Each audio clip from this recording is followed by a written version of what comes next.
Đây là 3 lý do bạn nên mua Fascino 429. Đầu tiên nhá, xe này không phải có tiền là mua được đâu. Tại vì xe này bánh xe khá là to, 27.5 inch cơ, nên sẽ phù hợp với các bạn cao từ 1m6 trở lên nhá. Bạn nào 3m7 đôi thì từ từ mình lên mẫu khác cho mọi người nha. Cấu hình thì khỏi bàn luôn, bánh vừa to, vừa dày, lại còn đầm thế này cơ mà. Thế này thì đường xấu hay đường dốc cỡ nào thì 429 cũng chấp hết. Bộ khung thép cường lực cực kỳ chắc chắn và phong dáng cực kỳ thể thao. Nhìn bao ngầu.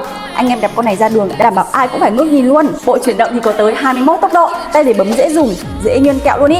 Chuyển số cứ phải gọi là tuyệt cả là vời, không lo hóc số luôn nha. Phôi giảm sóc hoạt động cực kỳ tốt, kết hợp cùng phanh đĩa cơ cả trước và sau giúp mọi người đi vừa êm lại còn vừa an toàn nữa nha. Ngoại hình cấu kiện ngon như thế này anh em còn lăn tăn gì nữa nhở? Chốt em một ngày về nhà thôi nào.